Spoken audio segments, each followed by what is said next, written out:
yung akap nila pinaraffle, niraraffle.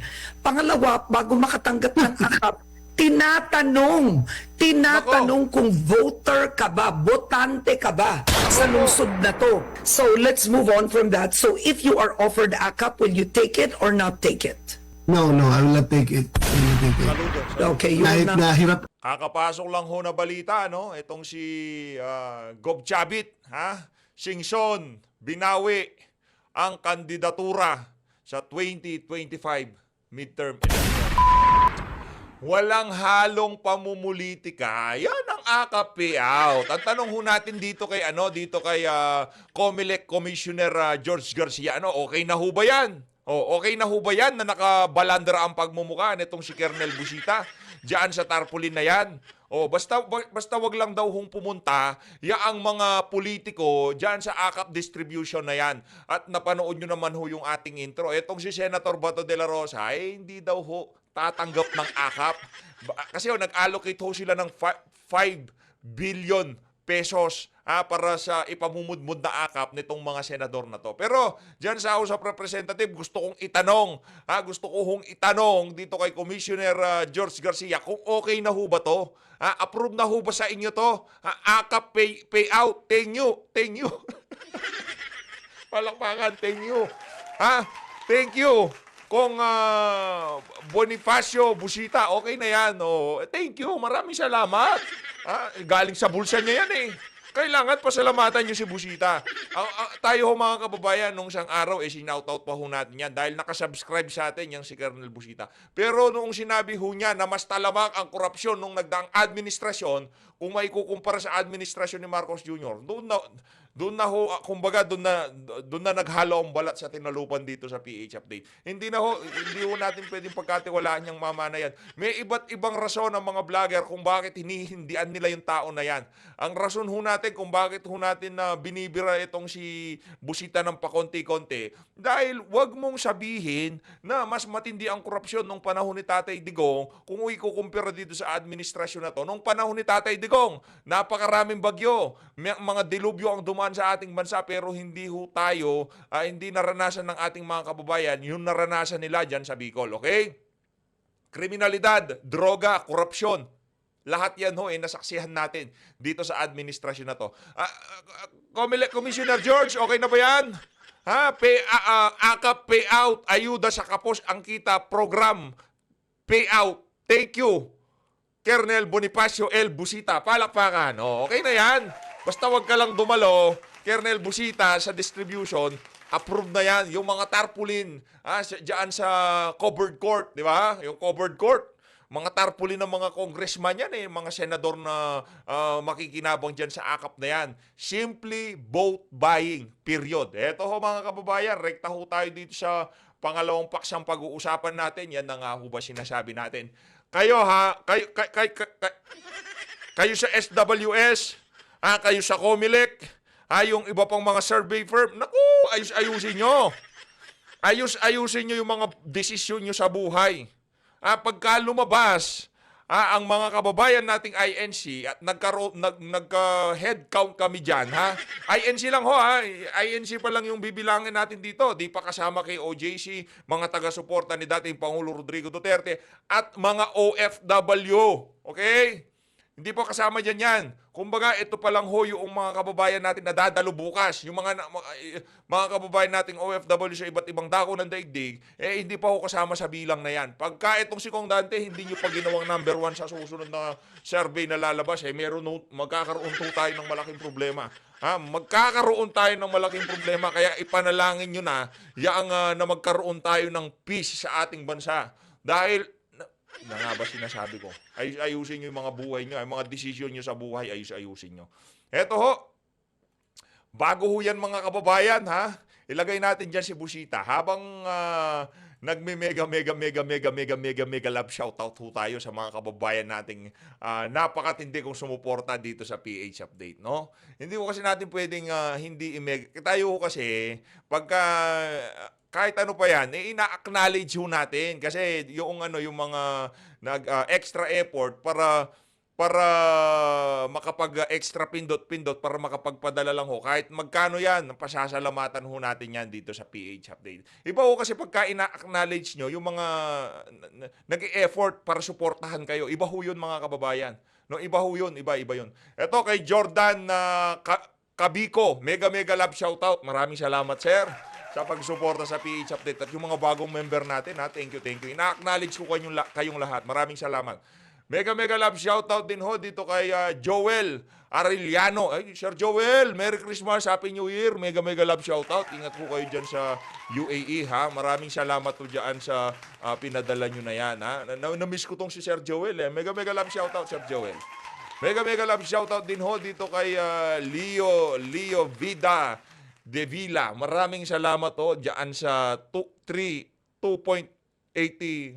Canadian dollars. Mega love shoutout. Mega love shoutout din ho dito kay OFW Barbers Life. Aba, barbero tong si Sir, ha.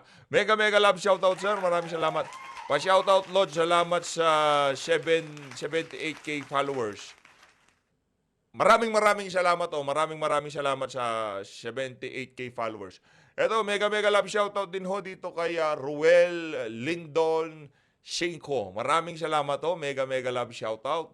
Mag-ingat ho kayo. As much as possible, gusto kong i-acknowledge yung mga nagpapamember, sumusuporta. Kasi iba ho yung, iba yun eh. Pagka nagpamember sa'yo, talaga namang, ibang-iba ho yun. Talagang solido yun. Ika nga. Maraming salamat ho. Maraming salamat ho. Saludo. Eto ho, rekta ho tayo dito kay Senator Bato de la Rosa. Naku, merong iiyak na tambaluslos dito sa video na to ni Senator Bato. 38 sa balota, Congressman Rodante Marcoleta. Ihandayin na ho yung mga ballpen, ha, 58. Gobchabit, huwag niyo hong kalimutan. Naku, at abogado yan. Merong sentido komon at hindi balingbing kagaya nitong si Abalos at nitong si Tolentino. 28, Senator Bongo. Alangan naman, JB Hinlo. Sino na ba namit natin dyan? Yan, si Atty. Vic pala ho namit natin sa mga yan. Pero todo suporta ho tayo sa mga kandidato natin. Suportang PH ang tawag natin dyan. Atty. Raul Lambino, 34 sa balota. Sulat nyo na ho. Senator Philip Salvador pa ba? Diba? Kaysa ibigay nyo yung boto nyo kay kung sino-sino dyan, bigay nyo na kay Pastor Apollo Kibuloy. Eto, tirahin na ho natin to. Baka magtampo tong si Senator Bato eh. Hindi pa natin nabanatan yung mga banat niya. Ito. Nakakamiss ho kasi itong bolang kristal nitong si Senator Bato. Itong ulo nitong Senator Bato. Ito, namimiss ko sa kanya. Ito, interview niya ho ito kay Ma'am Karen Davila. Naku, Ma'am Karen na naman to. Matindi to. Ating mga taga-subaybay, good morning at Happy New Year sa inyo lahat. Alright, magandang usapan ito ang AKAP, no? So for the 2025 budget, the Senate has 5 billion pesos of AKAP. Ito yung ayuda para sa kapos ang kita. So I did the math, it would mean 24 kayo kung pantay-pantay itong i-divide. Each senator will roughly get 200 million pesos each to spend for AKAP. What do you think of that? I don't know, Karen. I don't know. Because I for one, is very much opposed on that particular line item in our budget. So I don't know how the Senate leadership will do it because if for all we know, the implementation of that AKAP, once it is already signed into law, it is left on the hands of this WD. So, kahit na sabihin mo, naka-earmark yung 5 billion sa Senado, pagkahanda lang tayo. Pagkahanda lang tayo. Do you think, kami nga kinukonsidera ngayon nila na nasa oposisyon, mabigyan kami ng share niyan? At saka kung mabigyan mo kami ng share naman dyan, isa parang tawag dito, nakakahiya naman na kung bibigyan nila kami dyan, kakahiya naman natanggapin namin yan na nag-upos nga kami dyan, di ba? Correct. For all the, for all decency, dapat huwag kang tumanggap kung bigyan ka man. Kung bibigyan ka. Pero I don't think so, na bibigyan ka.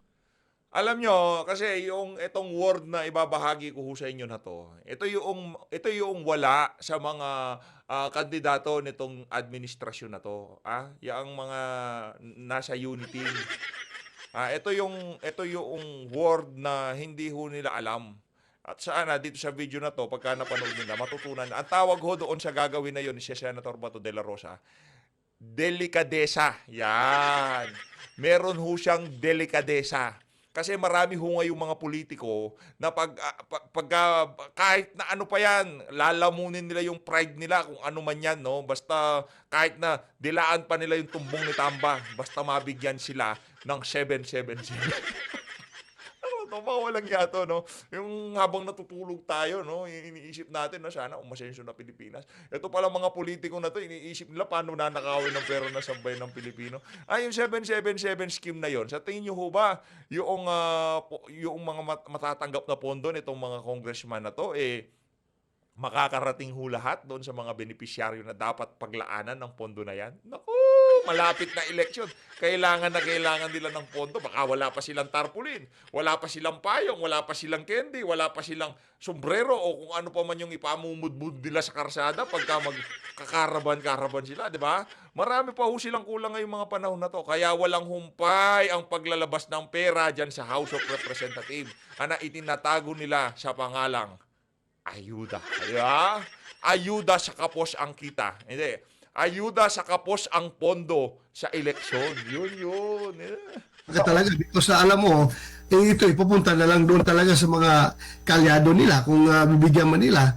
Because yun nga, just to tell you frankly, yung last budget, meron naka-earmark na AX para sa amin. Pero yun nga, pina-stop ng Malacanang, wala na kami magawa. Kung hindi kami bigyan, so sabi ng DSWD, sorry sir, wala na kami, hindi namin pwedeng ma-release yung AX na yung nga, naka-earmark sa inyo dahil Natigil. may instruction ng Malacanang na ihinto. So wala tayong magawa dyan, wala tayong magawa. Hindi naman ho kasi kayo kaibigan nitong si Kokak. Nabibigyan lang ho ng nabibigyan lang ng otoridad na mamigay ng mga ganyang klaseng ayuda galing sa pamahalaan. Yun lang hong kahuthutan ng dila nitong si Kadiri, no? Nitong si Kokak ni Lisa, no? Yung mga, kunyari, ang si Barbers, ang si mga party list dyan sa House of Representatives, yung kahuthutan ho nila ng dila yun, Kachokarat ho nila yun, di ba? Kaya sila talagang unlimited ho sila. Sky is the limit pagdating sa pondo. Ganun ho katindi yun, mga kababayan. Sorry na lang, Sen Bato. Mas okay yung sinasabi mo dito na kung sakaling bigyan man kayo, huwag yun tanggapin. Kasi nabahiran na yung pondo na yan, No, lahat ng mga kababayan natin, alam nila na yan, pang vote buying. No? At least, makita ng mga kababayan natin, yung si Bato de la Rosa, hindi tumanggap ng akap yan. Hindi niya ginamit ang pondo ng sambayanan para sa pangsarili niyang interes. Yun isang snappy salute kay Senator Bato de la Rosa. Parang gusto kong magpakalbo pagka nakikita ko tong si Senator Bato. Wait, clarify this. The program is left entirely to the executive department. Okay, I think we should talk about this, no? So, I want my viewers to understand that AX and AKAP are two different things. So number one, yung AX, ayuda rin po ito, ang tawag dito, assistance to individuals in crisis situations. It's also a program run by the DSWD. Tas itong AKAP is ayuda para sa kapos ang kita. In effect, pareho po silang ayuda. So are you trying to tell us that in the last budget, nagkaroon ng AX ang bawat senador? Magkano technically ang AX ng bawat senador last year? Hindi ko alam kung bawat senador, bawat senador ang meron. May AX ka. Ha? May AX kayo dapat. I was told na merong AX na para sa akin, but yun nga, hindi na-distribute dahil nga pinahinto. So, was it the DSWD who told you, sir, we cannot release AX that's for you because inutos ng Malacanang? Sinabi yon? Yes. So, Okay. Ang AX kasi is meant for... Oo. So, AX is meant for medical assistance, burial, transportation, education, food, financial assistance, other support services, which honestly speaking, I'm against ayuda being coursed or allotted for senators, but let's move on from that point of view. So, Karen, let me Yeah. clarify this, ha. Yung AX, matagal na yung programa ng gobyerno noon pa. DSWD talaga yan. Nasa DSWD yan. Pero yung AKAP, pag boom, lumabas lang ito na hindi ito programa ng DSWD. Yo. Ito'y AKAP na kinreate ng House of Representatives. Sila ang gumawa nito for their own whatever. For whatever kung anong gusto lang gawin dito. Wala dito. In fact nga, nagulat nga kami nung lumabas yung AKAP. I-differentiate natin niya dahil yung AX matagal na yan na programa ng except AX, AKAP ay Okay. agong gawas ng labas lang yan. Hindi yan programa ng DSWD. Ang alam ko dyan is talagang ginawa yan ng House of Representatives for their own consumption, whatever, kung ano gusto lang gawin. Pero DSWD pa rin nag-implement. Pero sa kanila yan, entirely, during 2024 budget, wala ang Senado dyan dahil hindi nga namin alam yan eh. Ngayon lang, pampalubag loob, siguro, binigyan nila ng 5K kung inalot daw allotted sa Senado. 5 billion. 5 billion. Grabe naman yung pampalubag loob na yan. Anak ng toka. O, mga kababayan! Yung 5 billion, para ano lang ho pala yan, pampalubag loob lang ho nila. Walang pambira. Ibang klase ang kakapal ng mukha nitong mga tambalus-lus na to. Pero si Senator Bato, in fairness, yung mga senador ho nating sinusuportahan, tinayuan yan. Kinontra yung AKAP na yan. Kaya saludo ho tayo sa kanila. Pero dito sa mga, number 22, siyempre, Senator Bato, kahit kalbo yan, matindi yan. Basta kalbo, matinong tao. Huwag ko kayong maniniwala doon sa kasabihan. Basta kalbo, matinong tao. Sino ba sa mga kandidato ngayon ng kalbo? Isa-isa itong si Senator Bato. Kaya kung naghahanap kayo ng lucky charm na senador, wag na kayong tumingin kung saan-saan pa. Nandyan si Senator Bato de la Rosa. Gawin ho natin siyang lucky charm sa Senado. Para pampalubag loob siguro sa Senado pagdating sa BICAM na hindi mag-oppose. But then again, I strongly oppose that particular item in the budget. Oo, okay. Now you're making good points. Magkaiba sila, matagal na ang AX. But let's talk about AX for just a minute here. But what you're saying is, by the DSWD saying, sir, hindi kayo pwede tumulong using your AX kasi inutos ng Malacanang, then it means ang ayuda is politicized. It becomes discretionary kung kakampi ka ng gobyerno. Correct. Nag-start yun nung ako'y nag-imbestiga nung PDLX. Nag-imbestiga ako ng PDLX, yun na. Kinatop na ng DSWD, hindi na ako pwede makaabil ng AX yung naka-allot para sa akin, allotted sa akin, hindi na pwede daw. Stop na. So, you believe ang AKAP, alam ko hindi mo pinirmahan, hindi ka sang-ayon sa AKAP. Would you know ilan kayong senador ang hindi sang-ayon sa AKAP? I know also Senator Amy Marcos was concerned about AKAP, right? Ikaw, sino pa yung iba? Ako, Senator Joel Villanueva. Okay. May oposyan siya dyan. Hindi ko kasi makuha yung kung sinong hindi talaga pumirma Yeah. doon sa Oo. BICAM report, hindi ko makuha. Pero yung stand namin, no, mga senador, was lalong-lalo na nung 2024 budget, not the 2025. Yung 2024 budget, parang feeling, ang the general sentiment was that feeling na isahan yung Senado Kaya galit sila na ayaw, bakit ganito? May pundo. Tapos nagdagulat na lang tayo. Parang ganun ang feeling. Kaya nagbabatyag na lahat nung pagdating ng deliberation ng 2025 budget. Meron ho tayong balita, kakapasok lang. Matindi ho itong mga kababayan. Teka lang.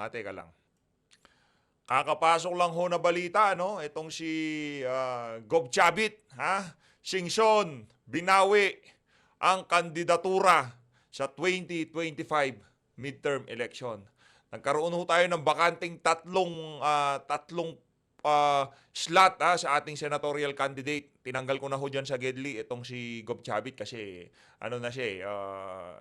binawi niya na ho. Ano ho bang kadahilanan? Binawi ni dating governor na si Chavit Singson ang kanyang kandidatura sa pagkasenador sa 2025 midterm election dahil sa health reason ngayong linggo, January 12. Magpagaling ka, get well soon na lang dito kay Gob Chavit, no?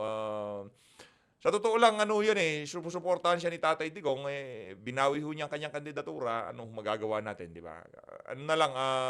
Get well soon, magpalakas ho kayo, Gob Chavit, dahil ito pilantropo to, mahilig hong tumulong, no? Marami ho siyang mga gustong mangyari sa ating bansa.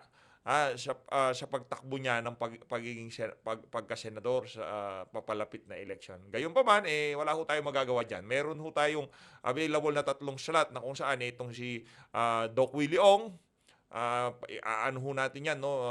Kasama ho yan pero hindi pa ho natin binabandera yung pagmumukha ni Doc Willie dyan. Pero ilalagay ho natin yan. Hintay lang ho tayo, baka biglang may i-anunsyo sa Tatay Digong. Ayaw ko naman na tanggalin ho natin yung ating mga ilinagay. Hayaan lang ho muna natin sa takdang panahon, pagka wala na talagang inendorso si Tatay Digong, doon na ho natin ipapasok yung mga medyo nagugusto-gustuhan natin. Kaya definitely, hindi ho dyan kasali yan si Colonel Busita. Tuloy ho natin ang ating video. Kakalungkot, no? Ano kaya nangyari dito sa kalusugan itong si Gob Chavit? Tuloy. Na binabantayan na yung AKAP na yan. Yeah. Now, do you believe ang AKAP? Because ang COMELEC said AKAP is exempted from the election ban. So, pwede mamigay Yun na. ang AKAP, it's startling na. Pwede mamigay ang AKAP during the campaign period. So kung ikaw ay senador, you are a re-electionist, tatakbo ka, may akap ka, idadaan mo sa DSWD, how do you believe will that be used for vote buying, electioneering? Kailangan pa ba itanong yan, Karen? It is being very clear naman yan pagdating doon sa baba kung sino nakakatanggap niyan. Kundi, pumili ka kung sino gusto mong bigyan. Kung ito ipapasa sa may standard ang DSWD, di ba, na sinusunod, ito, pagbigay ng guwan ng politiko, pangalan doon sa DSWD, ito, dapat mabigyan. Validate ko noon ng DSWD. Sir, okay yan. Okay yan, pasado yan sa per our standard. So, okay, bigyan. Pero, yung binigay ng pangalan ng politiko, yung recommended na receipt, Butante niya. sigurado yan. Butante niya. Hindi lang butante, baka mga leader lang, mga watcher nila doon sa presinto. So that parang ganun na rin nangyari dyan. system. So the system is the congressman or the senator will give the names to DSWD. DSWD then will give the AKAP. But in the end, yung binigyan, alam niya na yung kandidato ang pumili sa kanya. But that is the worst thing that would happen na, pero ginagawa yan ng iba pa, pero hindi naman nila lahat, hindi ko nila lahat meron kong alam na hindi rin namimili, basta tawag nilang doon sa barangay kapitan o sa mayor kung sinong bigyan dyan o meron kayo dyan, bigyan niyo yung mga tao dyan, hindi nanggagaling mismo sa politiko. Meron din ganun nangyayari, pero most of the time, lalo na ngayon, nagka-election period, sigurado yung iniisip natin, yan ang mangyayari. Because ang narinig ko, and these are from people who have actually received AKAP, no? Ang mga kasambahay na nakausap ko, yung iba, yung AKAP nila, niraraffle. Pangalawa, bago makatanggap ng AKAP, tinatanong kung voter ka ba, botante ka ba sa lungsod na to. Kung hindi ka Grabe naman boboto, wala kang akap. So that's why akap. If Comelec is listening to all these issues, siguro it would be prudent on their part na ipagbawal talaga ang distribution nitong mga ayuda-ayuda na ito during campaign period. Ako Yeah. I'm not anti-poor. Ang recipient nito ay yung mga mahirap talaga. Pero pagdating na to the point na magagamit ito sa election, then dapat Comelec should be prudent enough to decide na ibawal ito talaga. Ibawal dapat talaga. Kasi malaki epekto ito sa isang ordinaryong tao na hirap-hirap makabili ng isang kilong bigas. Pag mabigyan ka ng 3,000, 4,000, 5,000, malaking bagay na ito. At iisipin mo talaga kung sino yung politiko na nagbigay nito, most likely, it will influence your decision come election day. Talaga, because kaysa naman yung hindi nakapagbigay, hindi ka napansin, hindi ka bigyan ng isang kilong bigas, doon na lang ako sa nagbigyan ng isang kilong bigas. That's how... Yun ang problema natin doon, mga kababayan, kung minamahal, no? Yun ang problema natin doon. Kailangan ho talaga, ang akap na yan, mahihinto yan. At itong Comelec na to, iniisip po natin, sino pa ho ba kayang hinihintay nila para ipatigil nila yung buwisit na akap na yan? Ano na ho tayo, sa totoo lang na nababanas na ho tayo dyan sa ano na yan, dyan sa akap-akap na yan. Bakit hindi pa kaya ipatigil? Okay lang, pagkatapos ng eleksyon, ibuhos nyo lahat ng pera, walang problema. At least, nakakasiguro tayo na kahit paano, hindi nagamit yan ng mga oportunistang individual na tumatakbo ng pagka-congressman, senador, o kung anong posisyon man yan sa pamahalaan. the poorest of the poor things eh. So, dapat ipagbawal lang Comelec ito. Okay. All right. So just for the record, in case binigyan ka ng akap, no? Sa Senado, they release it. It's a whole other issue why Comelec exempted it. But kung bigyan ka, will you accept it? Nako, Well, sabihan ko, yung liderato ng Senado na kung na lang siguro, ibigay na lang yan doon sa ibang mga senador, huwag na lang ko isama dahil naskahiya naman, hindi ako pumitma dyan sa kwan eh. Pero ang maghirap naman, ang tawag ho doon, delikadesa. Delikadesa at wala ho niyan yung mga nakapaligid kay Tamba. itong tanong. So kung ilan kayo na tatanggi sa akap, yung mga majority senators, they will be receiving more than 300 million pesos each. Grabe. Nasa kanila na yan. Kasi Basta, baka hindi tatanggap, so yung tatanggap, lalaki yung cut nila, lalaki yung share. ganun talaga mangyari. Ganun talaga mangyari. How do you describe akap? What's the one word you would say about akap? Vote buying. Pambili ng boto. One word nga lang hindi one sentence, corruption. Yeah. Nakaw. Ano pa ba? Tamba. Pambili ng boto yan. Ano pa ba? Ano pa ba isipin natin yan? Kung tutusin sana, no, kung out of the picture ang politiko dyan, totally let DSWD do it. Distribute it. That is government's money. That is people's money. Ibigay yan sa taong bayan. Then, without the presence of the politicians, without the politicians' intervention, Okay. napakaganda sana. Sige, anyway, pera ng taong bayan, ibigay yan para makakain, makabigay, bili ng bigas. Bigay yan. Basta wala lang yung hand ng politiko sa likod. Oo. And the timing. That question, kung itatanong natin sa disability, kaya ba nila yan? Kaya ba nila yan? At the end of the day, magsusumbong ito mga congressman na ito, mga mayor na ito, mga sino mga politiko na ito, magsusumbong yan doon sa Malacanang. Bakit yung DSWD tinanggalan kami ng papel diyan sa aming allocation na yan, aming plan yan. So alam mo na, very complicated ang sitwasyon natin. Okay. All right. So let's move on from that. So if you are offered AKAP, will you take it or not take it? No, I will not take it. I will not take it. Saludo. Okay, you will Kahit not. kahit nahirap ako sa eleksyon, kahit na wala akong Saan ba to? pampalubag loob doon sa kung sinong dapat lulubagin natin ang loob, I will just appeal to their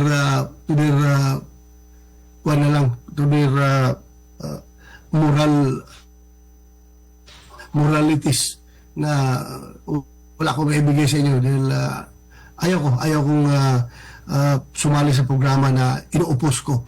Kaya nga sinasabi natin, iba yung dapat consistent tayo. Walang irony. Iba yung sinasabi, iba yung ginagawa. Dapat consistent tayo. Pag sinabi natin na gusto natin suportahan ang armed forces of the Philippines para ma-modernize, tayo mga politiko, suportahan natin. O okay, because grabe na pambubuli ng China, suportahan natin para ma-modernize ang armed forces. Yeah, suportahan natin. Tapos pagdating sa budget, bawasan natin ng 15 billion yung AP Modernization Fund dahil gamitin natin sa ibang paraan. So, where's consistency there? Iba ang sinasabi, ibang ginagawa. How Hindi would, maganda. you describe, Hindi maganda. how would you describe the 2025 budget in one word?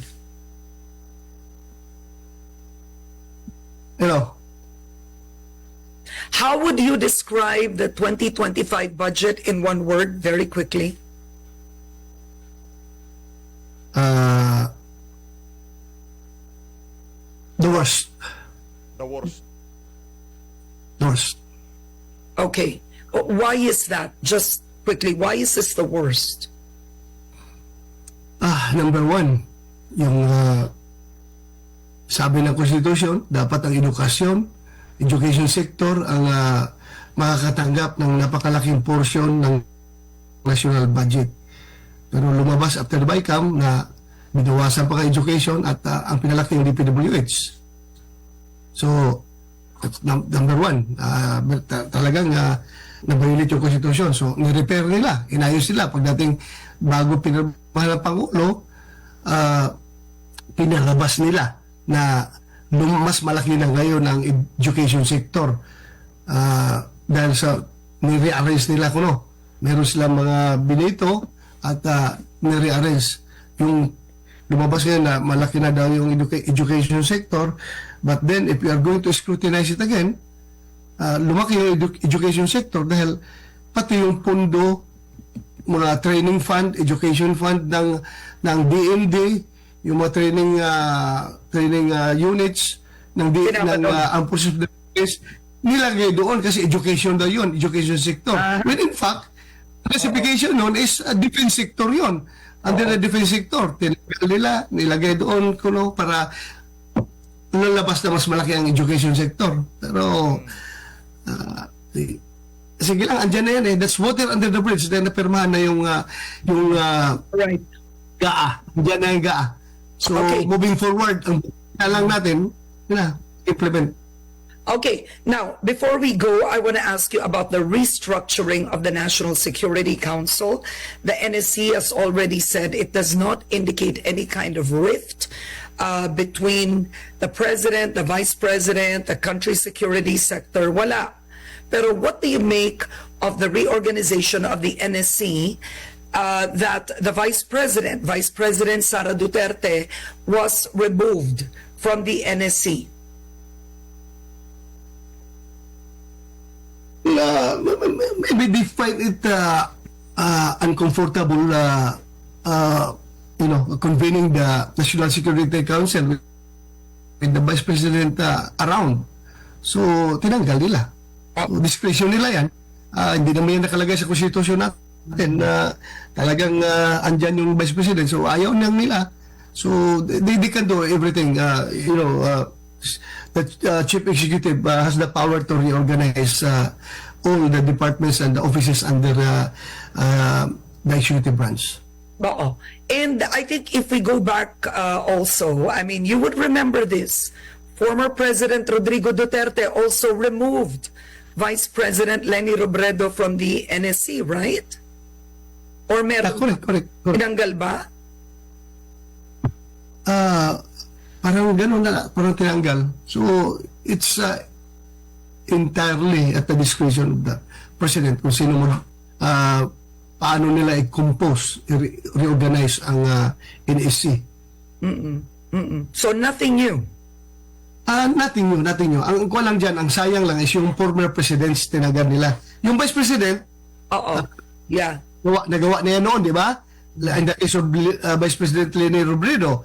But yung former presidents, I don't know kung nagawa na yan noon because pagdating kasi sa security aspects, napaka-valuable yung inputs na pwedeng ibigay ng mga former presidents sa sitting president to the current president. Kumbaga itinapon ng administrasyon na to yung napakagandang oportunidad na maibigay ng mga dating presidente yung kanilang mga punto de vista, yung kanilang wisdom sa mga nararanasan natin sa mga darating pang problema sa ating bansa. Ayaw nitong si Marcos Jr. Insecure. So always mga kababayan, maraming salamat sa pagsuporta sa PH Update. Mag-ingat po kayong lahat, no? Lalo na yung mga luluwas bukas andyan sa Quirino Grandstand, mag-ingat ho kayong lahat. Yung mga wala naman ho talagang gagala lang at hindi naman dadalo dyan sa rally, manatili na lang ho kayo sa bahay.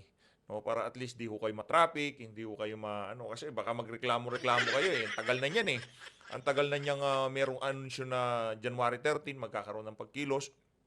At pagka sumabay pa kayo dito, nagmol-mol pa kayo at kung saan-saan kayo gumagala, tapos reklamo-reklamo kayo, problema nyo na yun. As always, mag-ingat po kayo lahat. Malinaw natin Pilipinas.